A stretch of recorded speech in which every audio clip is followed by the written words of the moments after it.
अंशिका जैन जी के बारे में जानना चाहे कम शब्दों में, अंशिका जैन कौन है, पूरी बायोग्राफी। ये यूपीएससी का प्रोसेस ऐसा है जहाँ पे बहुत जगह आपको हताश होना पड़ता है, बहुत लो पॉइंट्स आते हैं। लेकिन कुछ लोग कहते हैं कि प्लान बी उतना इंपॉर्टेंट नहीं है, प्लान ए रहे तभी आदमी सक्सेस होता है।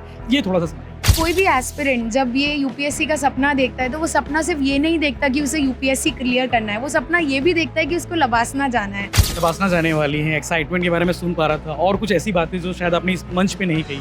वो फार्मूला बता दीजिए कि स्ट्रेस को कैसे आपने रिलीज किया। जैसा बच्चे, कि मैं- आपका प्लान ए तो यूपीएससी रहा होगा, प्लान बी क्या था? अगर आप एक यूपीएससी क्रैक नहीं करती 5वें अटेम्प्ट में भी, तो फिर से यूथ इंस्टाग्राम रील तमाम जो सोशल मीडिया है वहाँ पे है, वो डिस्ट्रैक्ट भी करते हैं काफ़ी। उससे हटने के लिए, मतलब डिस्ट्रैक्शन जो है उसे दूर करने के लिए क्या करना चाहिए? भिलाई टॉक में मौजूद है हमारे साथ अंशिका जैन जी है, जिन्हें यूपीएससी में 306 रैंक मिला है, आईपीएस बनने वाली है। इन्होंने अपना मोटिवेशन स्पीच दी है भिलाई बीआईटी में। कुछ बातें ऐसी हुई हैं जो बात करेंगे डायरेक्ट इंटरव्यू में। मैम, आपने कहा कि मेहनत वाली जो लाइन कही, प्लान बी होना चाहिए यूपीएससी की तैयारी करने वालों को। लेकिन कुछ लोग कहते हैं कि प्लान बी उतना इंपॉर्टेंट नहीं है, प्लान ए रहे तभी आदमी सक्सेस होता है। ये थोड़ा सा समझाइए। मेरे को लगता है कि ये बहुत ज़्यादा सब्जेक्टिव होता है। किसी के लिए ऐसा होता है कि अगर प्लान भी नहीं है, जब हम सिर्फ एक ही चीज़ पे फोकस कर रहे हैं तो हम बहुत ज़्यादा अच्छा कर पाएंगे। लेकिन ये यूपीएससी का प्रोसेस ऐसा है जहाँ पे बहुत जगह आपको हताश होना पड़ता है, बहुत लो पॉइंट्स आते हैं।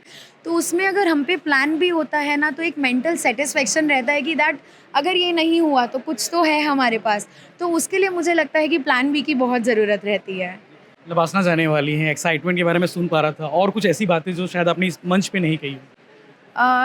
अभी जैसे कि 1 अगस्त से हमारा एफसी स्टार्ट होने वाला है, तो बहुत एक्साइटेड है, नए लोगों से मिलना होगा, बेहतर जानेंगे इस सर्विस को। तो आई एम वेरी एक्साइटेड और मुझे लगता है कि कोई भी एस्पिरेंट जब ये यूपीएससी का सपना देखता है तो वो सपना सिर्फ ये नहीं देखता कि उसे यूपीएससी क्लियर करना है, वो सपना ये भी देखता है कि उसको लबासना जाना है। तो एक बहुत बड़ा मोटिवेटिंग फैक्टर रहता है ये एस्पिरेंट्स के लिए। तो I think I am very excited.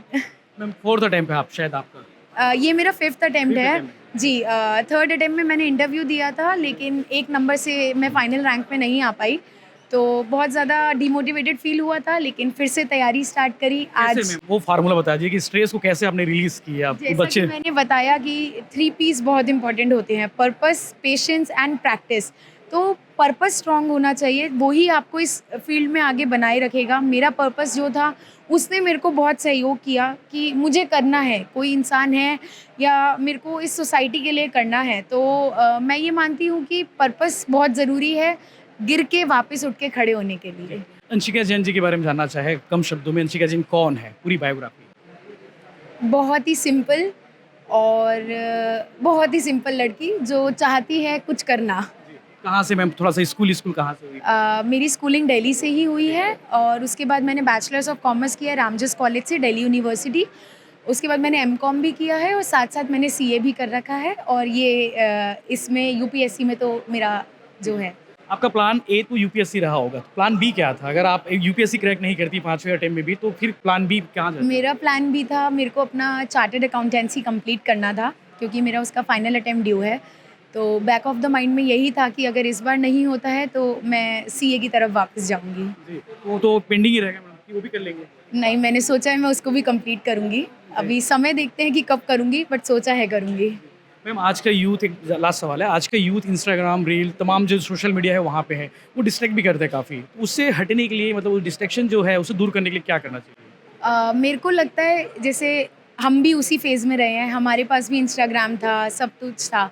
तो मैं उसमें एक reward and punishment theory follow करती थी कि सब कुछ अपने फ़ोन में एक रिस्ट्रिक्टेड उसमें रखना कि अगर मैंने ये कंप्लीट किया अपना टारगेट तो ही मैं इंस्टाग्राम देखूंगी या तो ही मैं गाने सुनूंगी, क्योंकि मुझे गाने सुनना बहुत पसंद था।